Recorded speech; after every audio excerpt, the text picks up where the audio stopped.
Assalamualaikum warahmatullahi ta'ala wabarakatuh dan salam sejahtera. Hari ini, Cikgu Nolida binti Muhammad ingin berkongsi ilmu berkaitan dengan sejarah tingkat. Untuk makluman semua pelajar, terdapat 6 standard pembelajaran dalam tajuk Zaman Air Batu.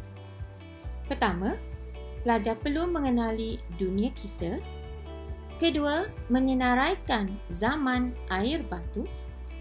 Ketiga, membina garis masa zaman air batu. Keempat, menjelaskan ciri-ciri zaman air batu. Akhir, membincangkan perubahan zaman air batu.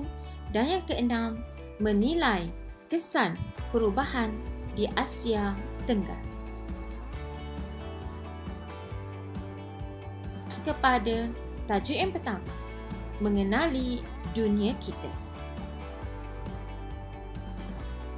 Semua pelajar, bumi kita telah pun berusia 4.6 bilion tahun dahulu dan telah mengalami pelbagai perubahan yang memberi kesan dari segi rupa bentuk fizikal, iklimnya yang mulai sejuk, cuaca yang berubah melalui ilmu geologi berkaitan dengan rupa bentuk fizikal bumi. Manakala dalam ilmu paleontologi, hidupan yang ada seperti mammoth dan juga harimau bertaring panjang juga adalah mengalami perubahan. Seterusnya, kedalaman lautan juga berubah cetek dan dalam, sehinggalah terbentuknya kawasan air batu di kutub utara dan kutub selatan, terbentuknya daratan dan juga lautan.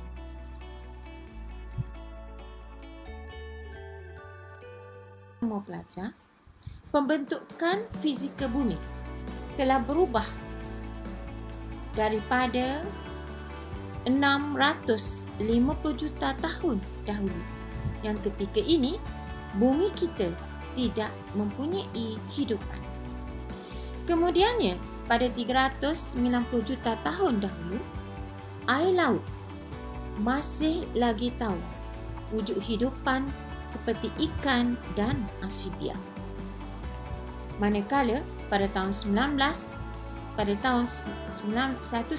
juta, zaman Jurassic Park, dan hidupan utama ialah dinosaur. Bumi kita pada 94 juta tahun dahulu, dinosaur mengalami kepupusan. Rupa bentuk bumi, benua mulai kelihatan. Manakala pada 18,000 tahun dahulu, kebanyakan binatang telah wujud seperti kuda, badak sumbu, anjing dan kucing. Paras laut juga semakin meningkat. Dan sehinggalah kita lihat bumi kita pada hari ini.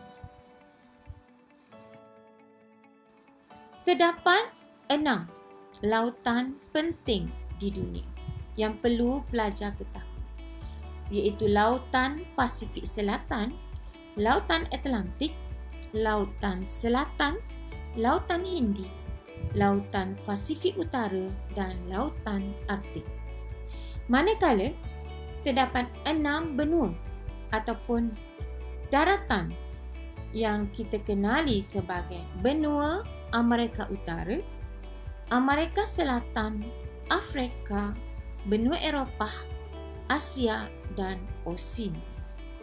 Itulah antara pengenalan kepada zaman air batu. Seterusnya, kita lihat pula tahap-tahap zaman air batu. Tahap zaman air batu terdiri daripada 4 tahap. Bermula dengan zaman Miocene, zaman Pliocene, zaman Pleistocene dan zaman Holocene.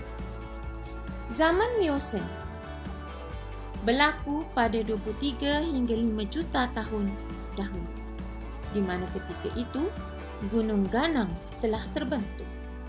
Mamalia dan hidupan telah pun wujud di laut dan air. Suhu dunia juga adalah panas dan kering. Seterusnya, berubah pada zaman Pliocene. Berlaku pada 5.3 hingga 2.6 juta tahun dahulu. Berlaku penyejutan dan pengiringan global. Seterusnya, membawa kepada penghijrahan tumbuhan dan haiwan ke habitat baru. Membawa kepada munculnya jambatan darat Panama antara Amerika Utara dan Amerika Selatan.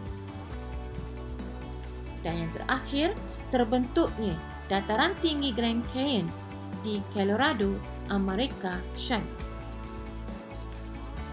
Seterusnya, kita lihat pula tahap zaman air batu, zaman Pleistocene. Berlaku pada 2.5 juta hingga 10,000 tahun dahulu. Ketika ini, berlakunya proses glasier, iaitu sebanyak 11 kali. Manusia ketika itu tahu membuat api. Binatang juga masih kekal hingga kini. Manusia pada zaman Pleistocene telah sampai ke Australia melalui jalan darat, iaitu dikenali sebagai pentas Sunda. Seterusnya, zaman yang terakhir dikenali sebagai zaman Holocene. Berlaku sejak 10,000 tahun sehingga kini. Manusia ketika zaman Holocene telah mula menjalankan aktiviti pertanian kerana suhu sudah mulai panas. Terdapat juga penciptaan roda dan tulisan kuniform. Manusia ketika ini telah berkembang dalam bidang keagamaan, pentadbiran, pendidikan dan undang-undang. Terdapat teori daripada Milutin Milankovitch menyatakan bahawa pusingan bumi yang mengelilingi matahari menyebabkan suhu bumi menjadi panas dan berlakulah kecairan air batu. Tajuk yang ketiga ialah berkaitan dengan garis masa zaman air batu. Pelajari tadi, iaitu bermula pada tahun 23 hingga 5 juta bermula dengan zaman Miocene, Pliocene, Pleistocene dan Holocene pada 10,000 tahun sehingga kini. Tajuk yang keempat berkaitan dengan ciri-ciri zaman air batu akhir.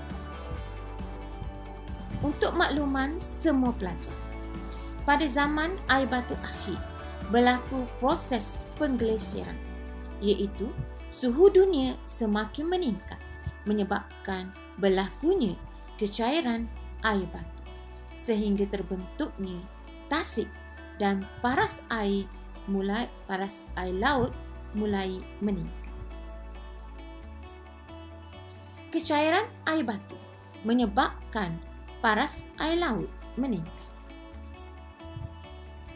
Kesannya, bukit bukau dan tanah tinggi mulai terbentuk seperti tasik dan pulau.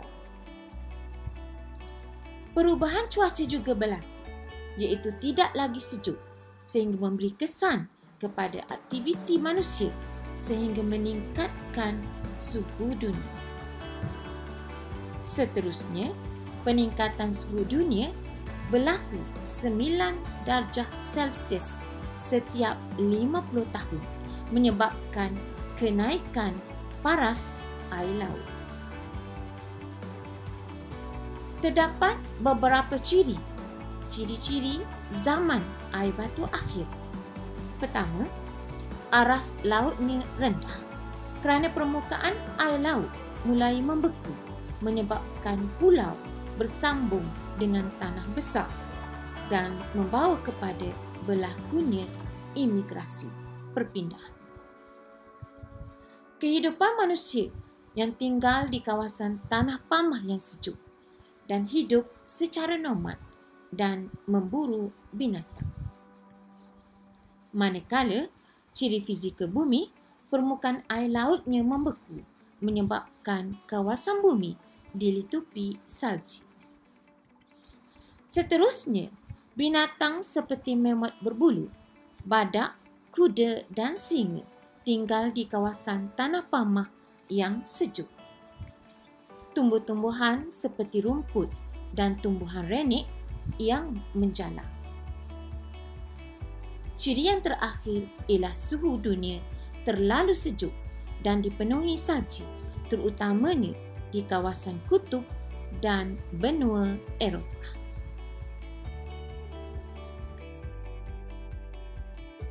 Kelima ialah berkaitan dengan perubahan zaman air batu akhir.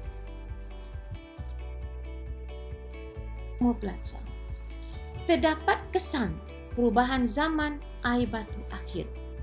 Yang pertama ialah berlakunya glasier, iaitu air batu yang cair dari kawasan tanah tinggi dan gunung telah membawa batu, tanah dan air melimpahi laut dan kawasan tanah tinggi, sehingga membawa kepada kesan yang kedua, rupa bentuk fizikal bumi telah berubah, iaitu perubahan paras air laut dengan kedalaman 100 meter.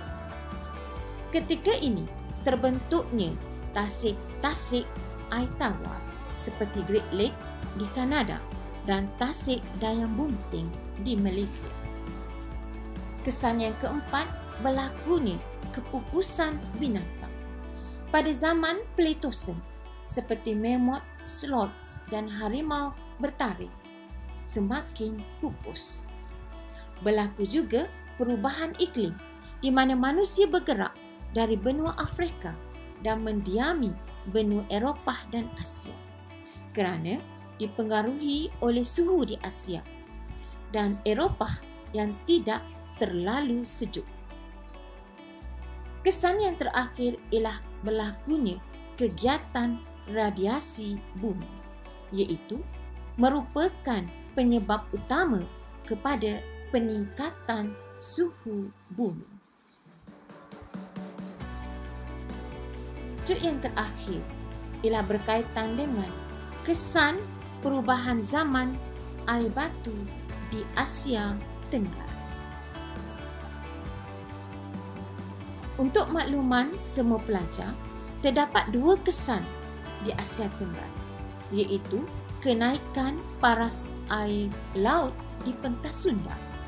Kedua, berlakunya pergerakan manusia di sekitar. Kita lihat dulu yang pertama. Perubahan aktif berlaku pada 17,000 hingga 20,000 tahun dahulu, di mana aras laut telah naik antara 100 hingga 120 meter. Aliran sungai yang mengalir telah menenggelamkan kawasan tanah rendah sehingga membentuk Selat Melaka, Laut Jawa dan Teluk Siang.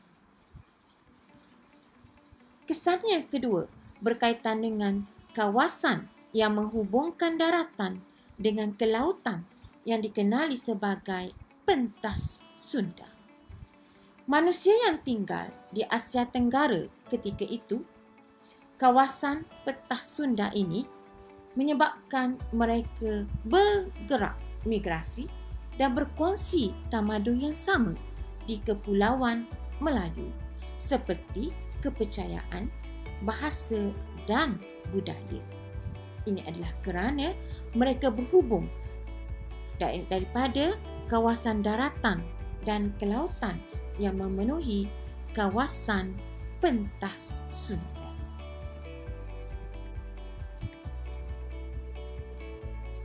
Secara rumusan, zaman Holocene memberi kesan kepada bentuk fizikal dan hidupan di kawasan Asia Tenggara. Kawasan ini dihuni oleh sekumpulan mamalia yang bersaiz sederhana dan besar, iaitu 13% mamalia dunia. Binatang seperti gajah dan juga hena atau dubu yang bersaiz besar mulai pupus ketika zaman akhir air batu. Dan akhirnya, zaman air batu mengajar kita memupuk sikap sayang akan alam sekitar dan memelihara bumi kita yang tercinta.